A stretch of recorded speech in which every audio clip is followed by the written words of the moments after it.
Avant de continuer, si vous pensez que la gentillesse peut changer la vie d'un étranger et que les secondes chances arrivent parfois au moment où on s'y attend le moins, veuillez aimer, commenter, partager cette vidéo et vous abonner à Père Silencieux. Votre soutien nous aide à continuer à partager des histoires sur des gens ordinaires dont les plus petits actes de compassion deviennent inoubliables. Rowan observa la jeune fille pendant plusieurs secondes avant de s'approcher, veillant à ne pas l'effrayer. Callum la remarqua aussi et resta instinctivement proche de son père. L'aéroport était particulièrement bondé cet après-midi-là parce que plusieurs vols du matin avaient été retardés par des tempêtes plus au nord et les familles étaient entassées autour des bornes de recharge tandis que les employés de l'aéroport se déplaçaient rapidement entre les portes. Rowan s'accroupit à quelques mètres de Sienne et demanda doucement si elle était perdue. La fille essaya de répondre, mais la peur lui serra la gorge. Elle hocha seulement la tête. Rowan a demandé si elle connaissait le nom de sa mère et après plusieurs respirations tremblantes, elle a chuchoté « Marival ». Le nom ne signifiait rien pour lui. Il avait passé les dernières années à réparer des bateaux près d'un port tranquille à l'extérieur de Wilmington, vivant loin des magazines d'affaires, des nouvelles financières, des potins de célébrités ou de tout ce qui ressemblait à la haute société. Il ne savait pas que Marisval était l'un des investisseurs technologiques les plus reconnaissables en Amérique. Un milliardaire dont la société contrôlait les logiciels logistiques utilisés dans les aéroports sur 3 continents. Pour Rowan, elle était simplement la mère d'une petite fille effrayée. Sienna avait été séparée de sa mère lorsqu'un incident de sécurité a redirigé les passagers près d'un autre hall. Maris n'avait marché que plusieurs mètres devant lui tout en parlant brièvement avec un agent de sécurité de l'aéroport lorsque la foule s'est déplacée de manière inattendue. Sienna avait suivi le mauvais groupe de passagers dans un couloir de correspondance, s'était rendu compte de son erreur et avait paniqué. On lui avait appris à ne jamais quitter la zone si elle se perdait, alors elle est restée près des sièges, attendant que quelqu'un de familier apparaisse. Rowan respectait cela. Au lieu de la déplacer immédiatement ailleurs, il a demandé à un employé de l'aéroport de contacter la sécurité pendant qu'il restait à côté d'elle. Callum ouvrit son sac à dos et offrit à Sienne un petit paquet de craquelins qu'il avait économisé au petit déjeuner. Elle hésita avant de les accepter. Rowan la distrayait en lui posant des questions sur le sac à dos papillon et lentement la terreur sur son visage s'adoucit. Il y avait quelque chose dans la présence calme de Rowan en qui les enfants avaient confiance. Peut-être est-ce que dû au fait d'être un père qui avait passé des années à apprendre à rassurer un garçon qui avait déjà trop perdu. La mère de Callum, Elise, était décédée de complications à la suite d'une maladie soudaine alors que Callum n'avait que 4 ans. Rowan était à l'étranger lorsqu'elle est tombée gravement malade pour la première fois. Il est revenu aussi vite qu'il le pouvait, mais la culpabilité de ces semaines manquantes ne l'avait jamais vraiment quitté. Après sa mort, il s'est éloigné de la vie militaire, s'est rapproché de la côte et a construit un monde tranquille autour de son fils. Leur vie n'était pas glamour. Rowan réparait des moteurs, restaurait des bateaux de pêche et travaillait occasionnellement à des contrats de sécurité maritime privée lorsque les factures devenaient difficiles. Mais chaque après-midi, il essayait d'être à la maison avant que Callum ne revienne de l'école. Après avoir tant manqué au cours de ses années de service, Rowan s'était promis que son fils ne se demanderait plus jamais si son père rentrait à la maison. Sienne a finalement commencé à parler. Elle a expliqué que sa mère était probablement terrifiée parce qu'elle s'inquiétait de tout. Elle a dit que sa mère avait vérifié 2 fois les portes de l'hôtel, mémorisé les issues de secours et n'avait jamais permis à Sienne de se promener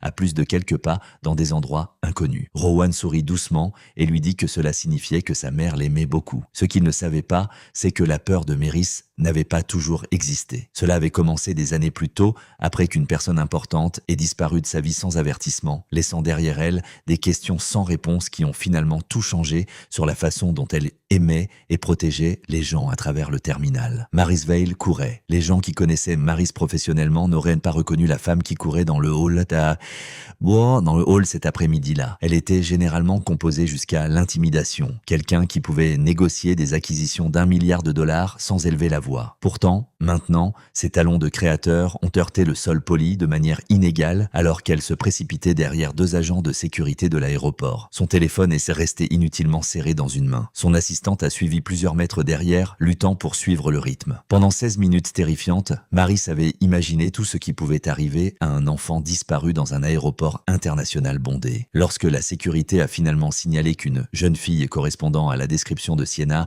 avait été trouvée près de la porte C18 avec l'homme et un autre enfant, Maris a à peine attendu que l'officier ait fini de parler avant de courir vers l'endroit. Sienna l'a vu en premier. La petite fille sauta de son siège et courut en avant. Maris tomba à genoux et enroula les 2 bras autour de sa fille avec une telle force que plusieurs voyageurs à proximité se tournèrent pour regarder. Pendant plusieurs secondes, l'exécutif milliardaire a complètement disparu. Il n'y avait qu'une mère tenant son enfant, pressant des baisers, tremblant contre ses cheveux, combattant des larmes alors que le soulagement s'écrasait sur son corps. Rowan recula doucement, leur laissant de l'espace. Il ramassa le sac à dos de Callum et dit à son fils qu'il devrait probablement se diriger vers leur porte. Puis Sienne pointa vers lui. Elle expliqua rapidement que Rowan était resté avec elle et que Callum lui avait donné des craquelins. Maris leva les yeux, tenant toujours sa fille dans ses bras. Elle se leva et se dirigea vers Rowan avec une gratitude qui se formait déjà dans son expression. Elle le remercia à plusieurs reprises et fouilla dans son sac à main, cherchant peut-être automatiquement un moyen de le rembourser. Rowan remarqua le mouvement et secoua la tête. Il lui a dit qu'il avait simplement fait ce que n'importe qui aurait dû faire. Puis Callum tira de manière ludique sur le col de la chemise de son père. Le mouvement a mis en évidence les plaques d'identité de Rowan. Maris se figea. Le bruit terminal sembla disparaître autour d'elle. Pointées, 2 étiquettes métalliques usées accrochées contre la poitrine de Rowan, rayées par des années d'utilisation. L'un d'eux montrait son nom, son groupe sanguin et son identification de service. L'autre avait été remplacé des années plus tôt par une étiquette commémorative gravée du nom d'un homme décédé lors du dernier déploiement de Rowan, Adrian Vale. Maris fixa le nom comme si elle avait vu un fantôme. Rowan remarqua immédiatement son expression. Quelque chose a changé sur son visage aussi. Le nom de famille s'est soudainement connecté à la femme debout devant lui. Voile. Il regarda Sienne, puis Maris, et sentit un vieux souvenir bouger douloureusement sous tout ce qu'il avait essayé d'oublier. Adrian Vale était l'ami le plus proche de Rowan. Ils s'étaient rencontrés pendant l'entraînement alors qu'ils étaient tous les deux assez jeunes pour croire que le courage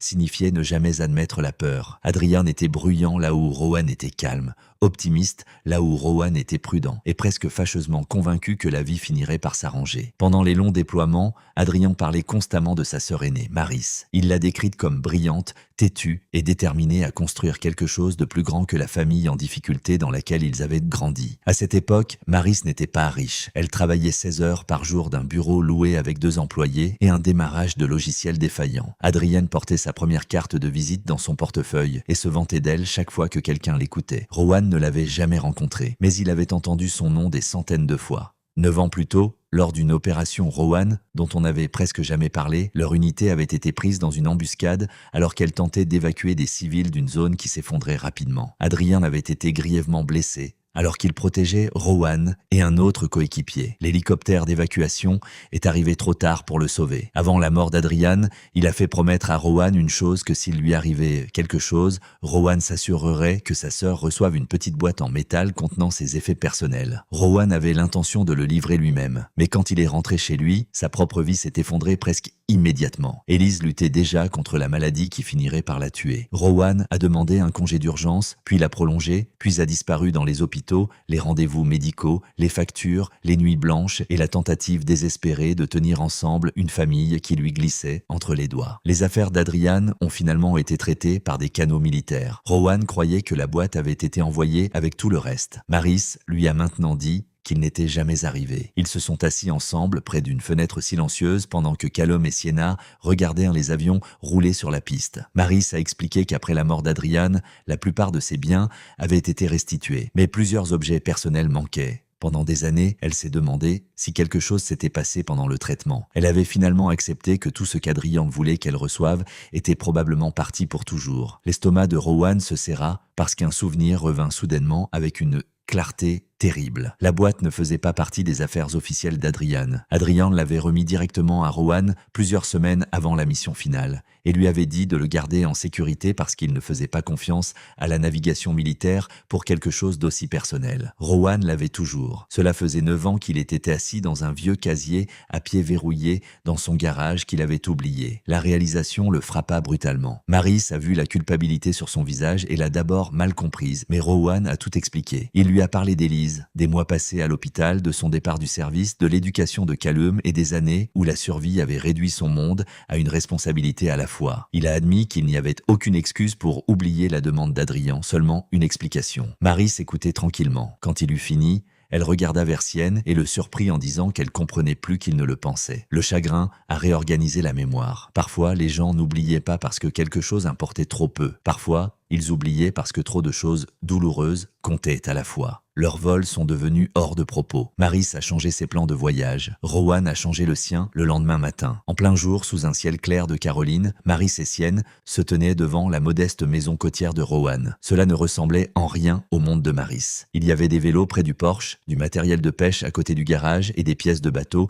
à moitié restaurées sous une couverture en toile. Rowan ouvrit le vieux footlocker pendant que Maris attendait à côté de lui. Sous les uniformes, les photographies, les lettres pliées et les médailles qu'il n'avait pas touchées depuis des années, se trouvait une petite boîte en métal noir. Maris a commencé à pleurer avant même de l'ouvrir. À l'intérieur se trouvait une lettre manuscrite, un bracelet en argent bon marché de leur enfance, une photo d'Adrien et Maris debout à côté de la vieille camionnette de leur père et une clé USB. La lettre était adressée simplement à Marie. Adrien l'avait écrit avant son déploiement final car il savait que son travail comportait des risques. Il a dit à sa sœur à quel point il était fier de l'entreprise qu'elle construisait. Mais il l'a également averti de ne pas devenir si obsédée par ses preuves qu'elle oubliait les gens qui attendaient à côté d'elle. Il lui rappelait leur enfance où ils n'avaient presque rien mais riaient encore ensemble tous les jours. Il a écrit que le succès finirait par la retrouver parce qu'elle était trop têtue pour le laisser s'échapper. Mais quand c'était le cas, il espérait qu'elle se souviendrait que l'argent pouvait construire des maisons sans construire de maisons et des entreprises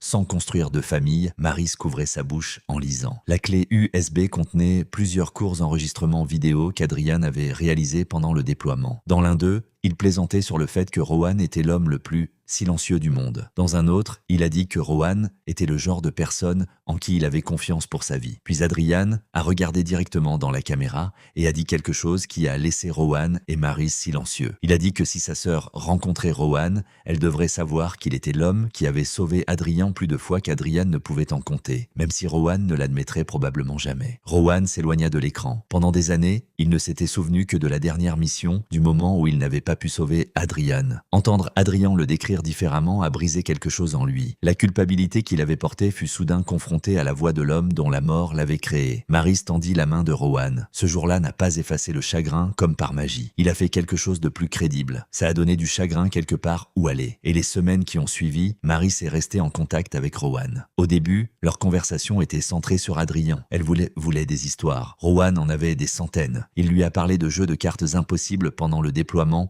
Adrien chantant terriblement pendant de longs trajets en véhicule, le surnom ridicule que tout le monde lui avait donné après avoir accidentellement détruit une machine à café dans un centre d'entraînement. Pour la première fois depuis des années, Maris pouvait se souvenir de son frère sans se souvenir seulement de la notification de sa mort. Quelque chose a changé à Sienne aussi. Elle s'est attachée à Callum presque immédiatement. Et chaque fois que Maris voyageait près de la Caroline du Nord, les enfants suppliaient de se voir. Rowan a découvert que sous le personnage public contrôlé de Maris se trouvait une femme qui avait passé des années à se protéger de la perte en contrôlant tout autour d'elle. Maris a découvert que le calme de Rowan n'était pas la froideur. C'était le calme d'un homme qui avait appris à quelle vitesse la vie pouvait changer. Les mois passèrent, leur connexion grandit prudemment. Il n'y a pas eu de déclaration dramatique, pas de promesses soudaines. Il y avait des après-midi au port, pendant que les enfants cherchaient des coquillages. Il y avait des déjeuners dans de petits restaurants où Maris s'arrêtait lentement de vérifier son téléphone toutes les 3 minutes. Il y avait des soirées où Rowan parlait d'Élise et Maris écoutait sans jalousie, comprenant qu'aimer quelqu'un de nouveau ne nécessitait pas d'effacer quelqu'un qui l'avait précédé. Un après-midi, près d'1 an après l'aéroport, Maris a amené Sienne à la marina où Rowan travaillait. Rowan se tenait à côté d'un voilier restauré,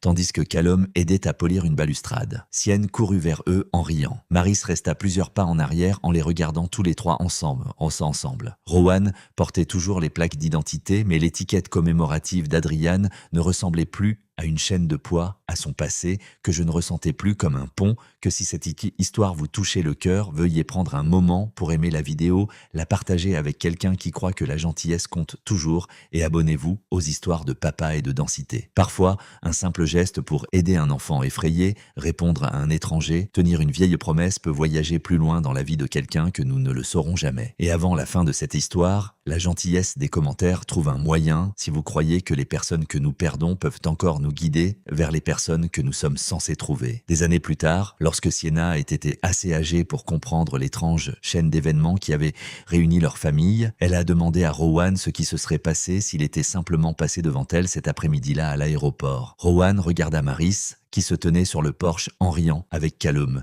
puis les vieilles étiquettes métalliques posées contre sa poitrine qu'il avait dites à Sienna qu'il y avait des milliers de personnes à l'intérieur de cet aéroport ce jour-là, toutes se précipitant quelque part où elle pensait qu'elle devait être, qu'il s'était précipité aussi, qu'il a juste remarqué par hasard quelqu'un qui avait besoin qu'il arrête. Et parfois, il lui disait « La destination la plus importante de votre vie est celle devant laquelle vous avez failli passer.